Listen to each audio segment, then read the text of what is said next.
vérification de toutes les caméras, vérification de la synchronisation.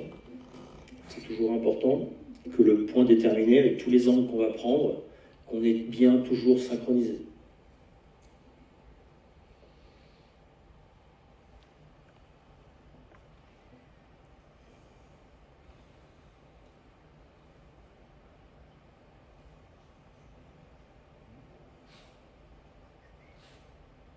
Donc là, la machine commence à travailler. On va positionner l'épaule du défenseur sur un premier angle.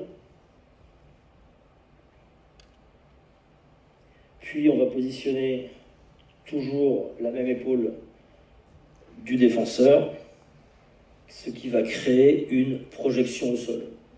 L'arbitre ne fait rien. Voilà, c'est de la trigonométrie. L'opérateur pointe les deux points qui le semblent plus éloignés. Avec deux angles, la machine et le processeur déterminent la projection au sol. On fait pareil avec l'attaquant.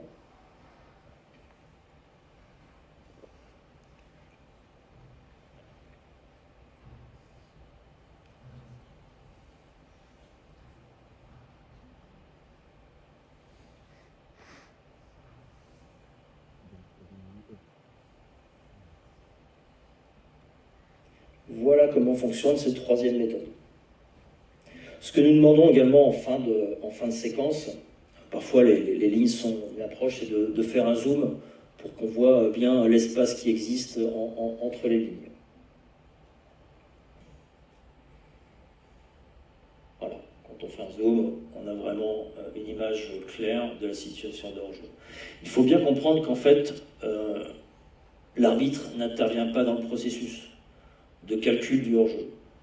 L'opérateur pointe la partie la plus éloignée avec les images, et c'est donc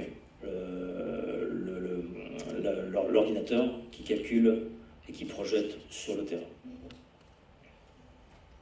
Le marqué, bon, le ballon finit à côté, l'arbitre siffle à ce moment-là le hors-jeu.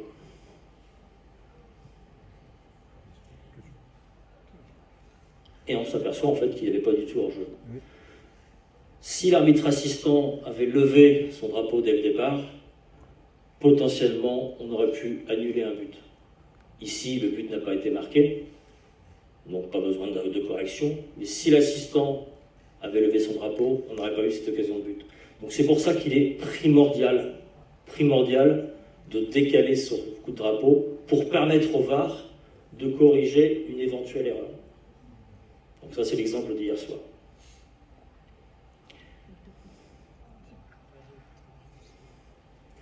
Il en est de même dans la surface de réparation.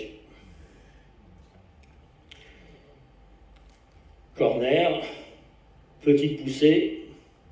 Néanmoins, l'arbitre siffle ici.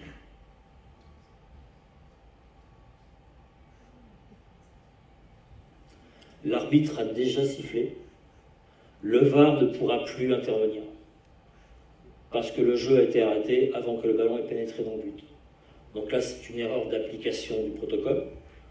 Un garçon qui voit une faute siffle immédiatement par un manque de contrôle émotionnel, un manque de concentration. Les raisons sont multiples. Voilà, sur ce genre de situation, dans la surface de réparation, on attend la fin de la séquence pour pouvoir prendre une décision et corriger si la décision est erronée.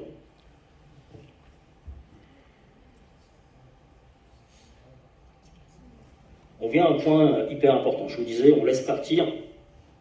On parle de situation limitée. Ici, on a un possible hors-jeu. L'attaquant rentre dans la surface de réparation, une frappe, possible faute, possible carton rouge, possible penalty.